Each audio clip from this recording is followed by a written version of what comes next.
বঙ্গ আমার জননী, আমার ধাত্রী, আমার আমার দেশ। কেন গো মাতর শুষ্ক নয়ন, কেন গো মাতর রুক্ষ কেশ, কেন গো মাতর ধুলায় আসন, কেন গো মাতর মলিন বেশ। কিসের দুঃখ, কিসের দৈন্য, কিসের লজ্জা, কিসের ক্লেশ।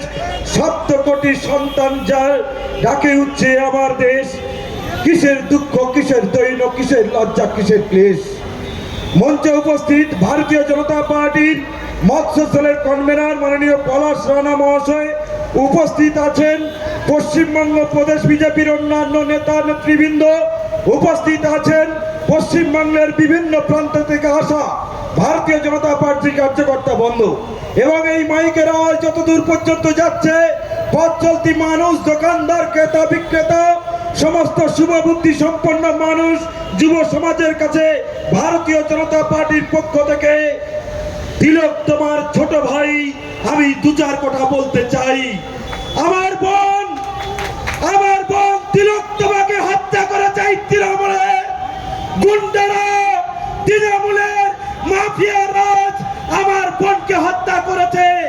আমি সেই তৃণমূল নেতাদের কাছে বলতে চাই, এই বাংলা শ্যামাপ্রসাদ মুখার্জির বাংলা, এই বাংলা ঋষি অরবিন্দের বাংলা, এই বাংলা স্বামী বিবেকানন্দের বাংলা, এই বাংলা মা সারদা রামকৃষ্ণ দেবের বাংলা, এই বাংলা শ্রী চৈতন্য মহাপ্রভুর বাংলা। আজকের সেই বাংলায় আমার বোনকে হত্যা করেছে ওই তৃণমূলের চামচে সন্দীপ ঘোষের নেতৃত্বে। কারণ আমার বোন জানতে পেরেছিল ওই সন্দীপ ঘোষের কুকীর্তির কথা। আমার বোন জানতে পেরেছিল ওই সন্দীপ ঘোষের নেতৃত্বে আরজি কর মেডিকেল কলেজ থেকে 1.5 অঙ্গ বিক্রি হয়, 1.5 অঙ্গ পাচার হয়। আমার বোন জানতে পেরেছিল আরজি কর কলেজে যে ওষুধ দেওয়া হয় সেই জাল ওষুধ সাপ্লায়ারের সঙ্গে যুক্ত ছিল এই সন্দীপ ঘোষ। আমার বোন জানতে পেরেছিল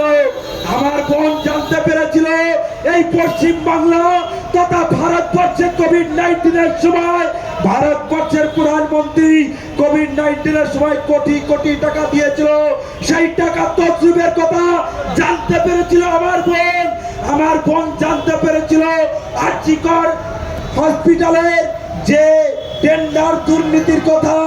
আমার বোন জানতে পেরেছিল একের পর এক দুর্নীতির কথা।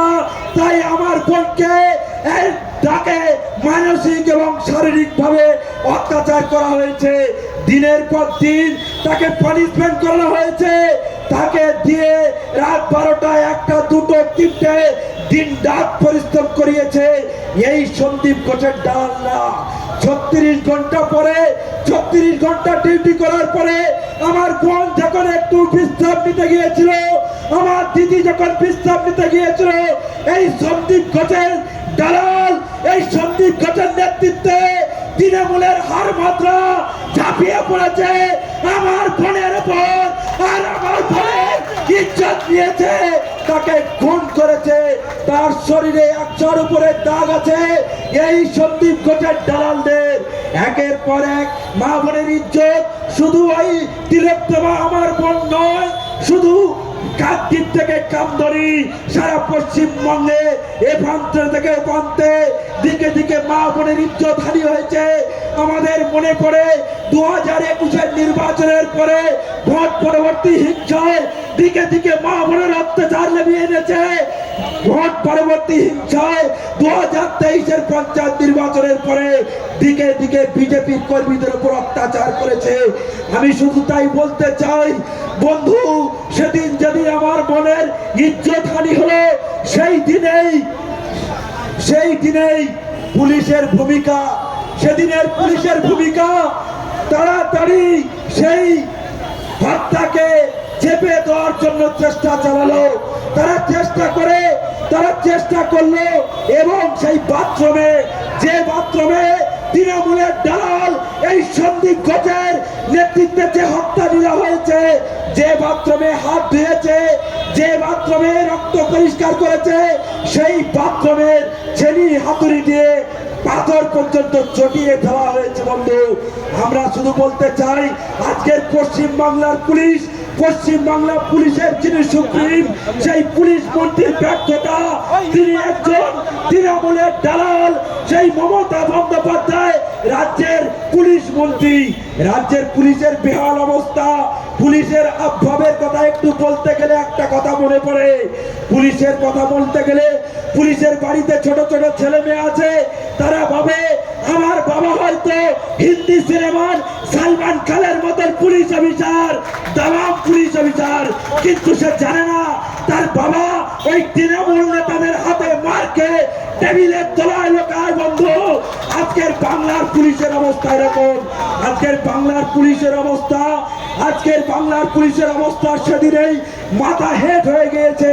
বাংলার শিক্ষিত ডাক্তাররা যেদিন মেরুদণ্ড নিয়ে রাজ্যের পুলিশের কর্তার কাছে দেখা করতে গিয়েছিল, সেদিন গিয়ে বলেছিল, ও পুলিশ, তোমার এই মেরুদণ্ডটা চেঞ্জ করে নাও।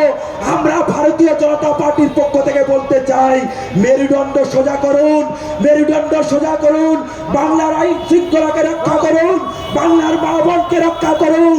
আর যদি এই মেরুদণ্ড সোজা বিজেপিকে করতে হয়, সেদিন চাকরিটা থাকবে না বন্ধু, সেদিন চাকরিটা থাকবে না। আমরা শুধু আজকের বলতে চাই, এই পশ্চিম বাংলার দিকে দিকে যে সন্ত্রাস নেমে এনেছে, আজকের রাজ্যের মুখ্যমন্ত্রী তিনি থাকাকালীন, তিনি মুখ্যমন্ত্রিত্ব চালানোর সময় তার রাজ্যের শিক্ষামন্ত্রী জেলে যায়, তার শিল্পমন্ত্রী জেলে যায়, তার শিক্ষা স্বাস্থ্য সমস্ত মন্ত্রীরা জেলে, তার ভাইপোর ভাইরা জেলে। আজকের রাজ্যের মুখ্যমন্ত্রী তার আবার